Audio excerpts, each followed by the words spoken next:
So why is, if that's the case in Christianity, why is the religion of Islam growing the way it is? Why are they exponentially growing? Why is it that, God forbid you say anything about them, you have to be careful? I mean, we had Bishop Marmari here. He flew in from Australia to be on a podcast. A Syrian man. I had Georgienko here. Georgienko, you and him did a phenomenal podcast together. And we had a panel of 4 Assyrians, right? Vinny, a Syrian, myself, George, and Bishop Marmari. He gets up there and he says, let me tell you the difference between your prophet and my prophet, right? And he explains Muhammad against, Jesus. Goes back and preaches. A young boy shows up to the church, grabs a knife, stabs his eye, and he's blind. He's gone. He lost his eye, right? Why do you not hear stories when people make fun of Christianity and Jesus? You don't hear stories like that. Why is the fact that when someone in Hollywood becomes a Christian, they're demonized, they lose jobs, and they're publicly praying? In the NFL, one athlete, the guy that's the Houston, what's the Houston Texans, the young guy who had a very, very good season. Stroud, I think something Stroud. Yep. He says, I want to thank Jesus Christ. ABC cuts that part, right? Then they show everything about the interview except the part that he thanked Jesus Christ. But if somebody thinks Muhammad or Muslim, they protect it, they celebrate it. Why the difference in the way they treat Christians versus Muslims? This past spring, I was at Ole Miss University, and a young woman stepped out of the crowd, and with tears coming down her cheeks, she said, my professor told me that God is Santa Claus, and the Bible is totally irrelevant. So there has been an incredible leaning towards secularism in the faculty on the major university campuses around this country. And it has had horrible consequences as Christians' faith has been minimized, ridiculed by some of the most intelligent people in this culture, our university professors. Now, there are many tremendous Christian faculty, and I get to meet them regularly.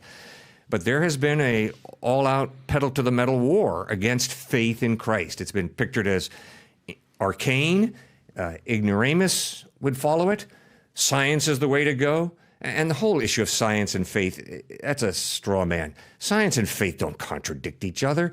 Faith is answering the question, who created? And science is answering the question, what's the process that goes on in creation, in nature? There's no contradiction. And yet even that has been used to minimize the Christian position. Good gracious, Charles Darwin, one of his best friends was a guy named Asa Gray, who was a botanist and who taught at Harvard University. And they corresponded. Asa Gray sent 300 letters to Charles Darwin. And Asa Gray says, Charles, you don't have to reject your faith in Christ just because of evolution. There's an intelligent mind behind this amazing process of evolution. And Charles Darwin couldn't buy it. I personally feel that Charles Darwin rejected Christ because of his daughter who died and because of his uncle, who was not a believer in Christ, who died. So I don't think it was because of evolution, really, if you go down to the fact. But once again, science is used in our culture to minimize faith in Christ. And so it's hard. Now, let's compare the growth of Islam with the growth of Christianity. Christianity is booming around the world, not necessarily in the West, but in Asia, Africa, and South America. Faith in Christ is growing like leaps and bounds. That's why when all these new atheists say, oh, religion is on its way out, that's baloney. Not only is Islam growing, Christianity is growing. Christianity is still the largest religion in the world. And if the trends continue the way they are going today, there will be more followers of Christ in China than in any nation in the world. It's incredible, the growth of the underground church in China. Yeah, but why is it that, if they're scared of allowing you to talk about Christianity, but Islam is protected? Why is there a level of fear of criticizing Islam and Prophet Muhammad, but none about criticizing Jesus and Christianity? Well, at times I feel like it's an overreaction to colonialism. Obviously, colonialism has occurred, and Christian nations did colonize. And there was a lot of evil that went on. But that does not change the fact that there have been thousands of Christian missionaries who loved Christ and served people and gave out of their backside and their head to help people get well. I have a younger brother who's a transplant surgeon, and he spent a summer in Nepal helping people. He wasn't there to rip people off or to bring the American flag. He was there to introduce people to Christ and to love people as best he could. But there's been quite a reaction to colonization, and I think it's hopefully run its course. For instance, in this vein, Stephen Carter is an African-American professor at Yale Law School. And Stephen Carter does a great job asking, when you criticize Christians, I hope you know who you're criticizing. The demographic with the largest numbers of followers of Christ in the world is women of color. And the demographic with the largest number of followers of Christ in it percentage-wise in the United States is African-American women. So be very careful when you start criticizing Christians. And yet so many professors and so much thinking in the press in our country has basically said, oh, Christianity is a white Western man's religion. A young lady said that to me at the University of South Carolina. I was just about to answer her. A tall black gentleman steps out of the crowd and says, excuse me, I'm a grad student here and I'm from Ethiopia. Our Ethiopian Christian church is far older than any Christian church here in the United States or in any part of Western Europe. And this idea that Christianity is a white Western religion is totally false. You could have heard a pin drop. But that is the antithesis of what a lot of anthropology and humanities professors are teaching, that, oh no, Christianity is a white male religion, which is baloney. You know the demographic with the largest number of atheists? Mm-hmm. White men, white Western men.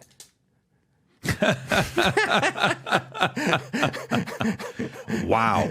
So atheists, large demo is white male. Yep. Christians is African American women. Correct. In the United States. That is wild. That is wild to have that breakdown. So, okay. So, you said everywhere it's growing. In the West, it's not, right? There's something that's going on in the West that's different than everybody else. If there's anywhere where you can show the proof that it's worked and it's produced the best society that you can raise kids, save, grow, do your thing, build a good family, prosperity, you name it, it's America. Why, even though we have a case study to show how the right values and principles made America the greatest nation in the world, why not go back and, focus on teaching those values and principles to kids? That's a great question. That's one of the reasons I'm so grateful to God for you, brother. You're a successful businessman. You understand the principles of doing business well and putting together companies well, and you are committed to Christ. Well, we need more of you who are in the marketplace living out what it means to be a follower of Christ in the practical, nitty-gritty details of everyday life. And this whole idea that if you're really committed to Christ, you're going to be a minister or a priest or a monk or a nun is baloney. It's not biblical. In Colossians 3:23, Paul writes, whatever you do, work at it with all your heart as serving the Lord rather than people. And that's what you as a Christian businessman are trying to do. That's what I as a pastor and apologist on college campuses are trying to do. We're using whatever personality and gifts that God has given us to glorify Him by pointing people to Him and by living out a life of Christ-honoring integrity, compassion, hard work, and using the brains that God has given us to do the best we can. But why is it here? Why is it when we're looking at here, America specifically, where we have the proof that it's worked, why is it becoming popular to demonize it and step away from it? Why are more institutions more comfortable celebrating and dedicating an entire month to LGBTQ Pride Month in the month of June, but we're not willing to dedicate an entire month to the role God and faith has played in America? Why are we giving that much attention? The other day we pulled up the number of days we have that we dedicate to LGBTQ.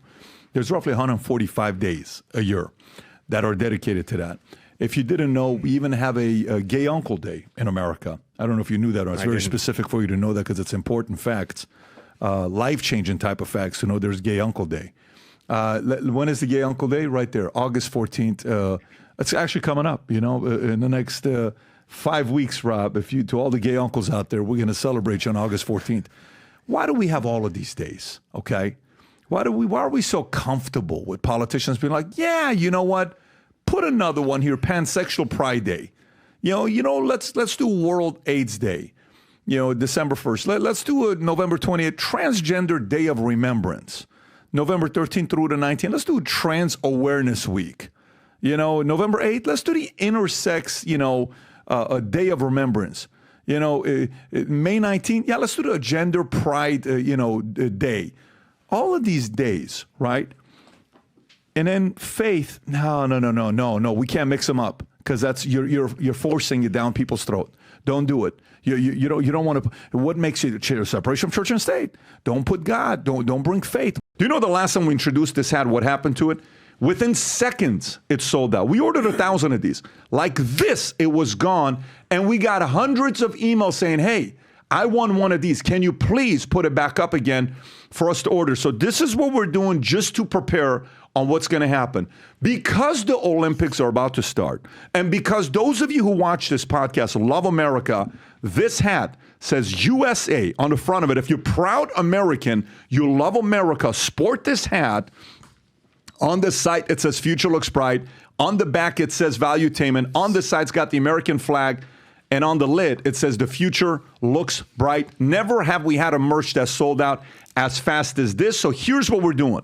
That's the QR code. You go out there. We have a special USA gear, Team USA gear that is here on vtmerch.com. I'm telling you right now, when you go there, it's going to tell you on back order, but it's going to be first come, first serve because we're ordering.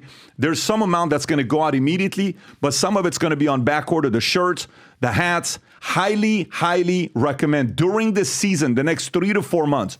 When you go to work, maybe you don't want to feel like you want to wear some other hats, but maybe you're comfortable wearing a Team USA hat. Sport this gear when you're going to work, when you're going out over the weekend. Let people know you're proud to be an American. We got the gear here for you. A bunch of different things. If you can zoom in on a couple of those shirts when you order it, it says USA on the front, and it says Future Looks Bright on the back, and it's got the American flag on it as well. So again, go to vtmerch.com, place your order. Don't be one of the ones that hesitates. Order 2, 3 for your friends, your family, your peers. There's even gear for women. The last time we had some female gear that we announced, women's gear we announced, it actually went very quickly. I got a bunch of pictures as well of people. When you get this gear, sport it, tag us. We share it on the podcast while we're going through it. So again, do your thing. So if you like this clip and you want to watch another one, click right here. And if you want to watch the entire podcast, click right here.